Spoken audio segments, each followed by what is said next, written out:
Howdy folks, hope you're all having a great day today. In this little what's in video, we're going to be taking a look and see what's inside my Keurig. That's right. Hold on, let me flip it around here. So this fine fella here has brewed me many a cup of coffee for I don't know how many years now, 4 or 5 anyway. Not sure if it's going to come in or not, but there's the descale light is on. I have tried descaling this thing I don't know how many times. It brews coffee. 1 cup of coffee takes about as long as my old 10-pot coffee maker did. So I came up on my 15-year anniversary of work there about 8 months ago, and one of the things you could get was a new Keurig machine. So there it is. My new Keurig arrived today. I got a bundle of I don't know what all I got here. So I got a Keurig hot carafe.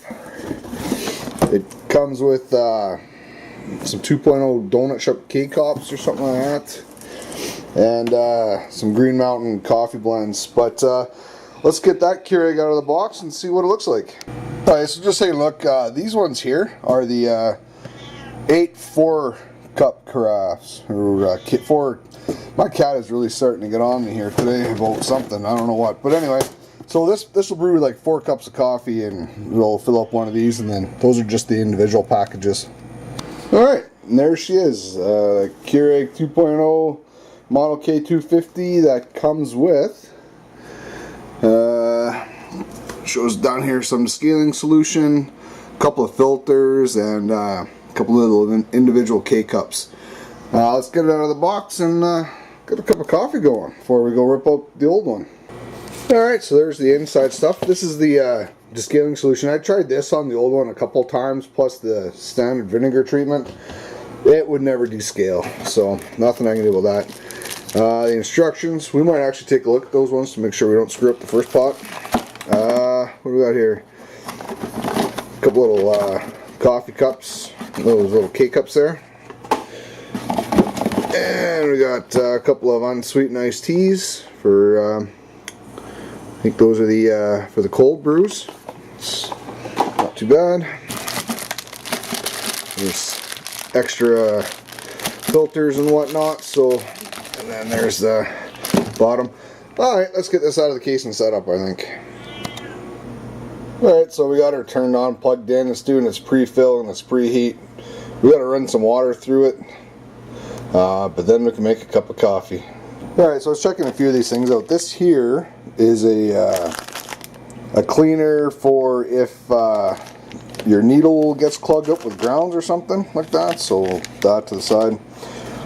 This here I'm supposed to put inside the water reservoir with one of these filters to filter out the water. We may do that, I don't know. Let's see, it seems to be an added-on accessory. It might just be another expense. But anyway, let's get to the good stuff here. Let's make ourselves a cup of coffee. So lift that up, grab a cup, drop her down. I like a 10-ounce cup.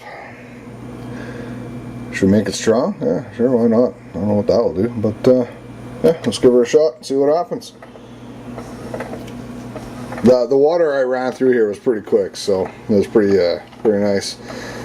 I won't make you watch the whole thing here, so by the power of video, presto, coffee's done. And there we go, so it's all good. Alright, so I'm going to make up this coffee, and then we'll head down to the shop and we'll go tear apart that other one. That's a pretty good cup of coffee, actually. Alright, on to work. So, one thing with these single K-cup brewers is they got like a pump system in here. And what those do is they retain a lot of water in an enclosed environment. Some people say it's healthy, some say it's not. I'm not here to debate that. Oh, we got some focus issues there. There we go. And but I do know, like, this will be stainless steel. There's a lot of plastic, and but there should be like this one will have a circuit board up here probably, and a couple containers and pumps inside.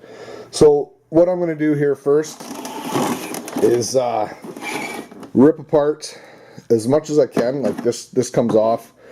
We got this obviously comes out, stuff like that, and try and get access to some of the screws. The screws for the handle are those ones in there. I don't know if you can see that real good. If you have a Keurig, these My K-Cups are awesome. Saves you a bundle, so I'll be saving that. But yeah, so that's about it. So that's what we're going to do here first. I'm going to try and pry off as much plastic as I can, get it opened up so we can get access to the pumps and all that. And speaking of the pumps, make sure you have a cloth to wipe up the water, because there will be a lot of water inside. So let's get that opened up and see what we got. Alright, so we pulled the bottom off. It had just 4 or 5 screws holding it in, and then that's what we have on the inside. So now we're going to start undoing a lot of these screws here to try and get more of this out. Luckily, this is all number 7 plastic and number 5 plastic so far. I believe that's just going to be the tin thing, so we'll just snip the wires and go from there. Excuse me, you can see the reservoir tank in there, and then these are the pumps I was talking about in here. So far the lines look pretty clean, which is nice to see. I've taken other ones apart before where there's been so much corrosion and rust around a pump, you wonder how they're not too sick. But alright, let's hopefully we don't come across that. And alright, let's start pulling some screws out here. Alright, so we got the main plastic bottom off now. Basically it allowed us to get the plug-in cord removed, so now that's out of the way. We snipped a bunch of wires here, as you can see, which will now allow us to start getting access to the inside stuff. So now we're going to start hopefully getting into the good stuff here right away. So we got the first pump out. It's basically just a motor attached to a pump. So we'll get that plastic off. That'll go in the motor bin, and then the rest will go in the garbage or wherever it belongs. So something cool about this little motor was it had a couple of little weak magnets on it. This one as well. So that's kind of neat. So I just flipped it up to start taking apart this front assembly here. And one thing I want to mention is a lot of the things in here are stainless steel. So make sure you put a magnet on them to make sure whether they're stainless steel or regular steel. One thing I will say about these things is there are a lot of screws, but I got the top off now, so it's not too bad. So now we'll start taking apart this assembly to get it out of the way, which will then, I believe, give us access to take off some other stuff here. So in the end, it's all going to come apart. So, but we do have a switch here that'll have a silver contact in it. I think a lot of these screws will be non-ferrous stainless steel, so that's pretty good too. So, alright, let's start ripping this apart and get it out of the way. I'm not too sure what screw I'm missing here, but it's at the point now where I'm going to start taking a hammer to it instead of doing it nicely. And just like that, a couple of whacks of a hammer, boom, taken care of. Alright, so inside here we got a bunch of wire. We're going to have a circuit board up in here. We got water everywhere, but we do have a reservoir here that we're going to have to make sure that we take off without trying to get all over us. Copper transformer here, another motor. So we're going to start undoing these screws, getting everything out, and getting the rest of this plastic taken care of. Alright, so we got the panel off here, and it's just a low grade board. Underneath that, it's a couple of those little contact buttons. We'll take the screws out, get rid of the plastic.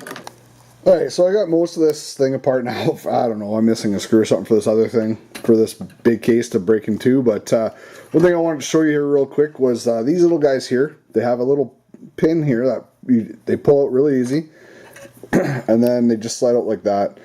I think these are kind of like the things that are in the washer machines there, and the dishwashers that have a copper wrap core around it. So I'll throw those in a bin and take a hammer to them later and figure that out. But that's all good. We're getting there. Alright, so I started taking all the tubing off. As you can see, it's all gone now. One thing I want to mention is when you're taking it off, try and hold it in an upright position as you're cutting it off, so that eventually it only has one place to come out, and that's at the bottom hole here. And then you can just pour it into, well, I'll pour mine into my garbage can, some paper towel and some other cloth material in there. So anywho, let's get the rest of this case off and get whatever's in there out. Oh, there's some screws there. We'll take those out. Alright, so we took that cover off. Underneath was another low grade board, which is what all the wires are attached to. So we'll snip these off here, and then just get this wiring harness out of the way, and then continue taking off this plastic casing to get at the canister. Alright, and finally, we got all the crap taken apart and whatnot. This, I believe, is a stainless steel canister with, I think that's aluminum inside. So I don't know if that counts as dirty stainless or what that would count as, but if you guys want to let me know, that'd be awesome. Anyway, that's kind of neat. So let me get this stuff cleaned up, sorted out, and we'll do a quick wrap up here. Alright, let's do a quick wrap up here. So this is pretty much all the tin steel we got out of it, which really isn't all that bad, so it's pretty good. We did, as you can see, the pile that fell over there, but we do have quite a bit of plastic, but good thing that's all recyclable stuff. Over here we got a pretty good pile of insulated wire.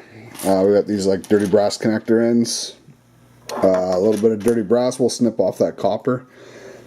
2 little copper motors. That's just that little magnet. I thought it was kind of neat. The transformer, a couple switches. These have the copper winding in them. If you see them in the right light, you can see that there's copper underneath the white plastic. So we'll take a hammer to those one day. Not a bad little chunk of aluminum, bunch of low grade board, and then this, which is stainless, but I'm not too sure how to classify it as, and if there's like a dirty stainless or something. But anyway, so that's that. As I was doing the wrap up, I forgot about the stainless, so we did get some stainless steel out of it too, so not too bad. So that about wraps up this what's in it video. For whatever reason, this Keurig was a bigger pain in the butt than it should have been compared to other ones I've taken apart, which were just a couple screws. Out comes the tank. You've got a couple of pump wires, and off you're good to go. So it might have been because my old Keurig that I just took apart was more programmable.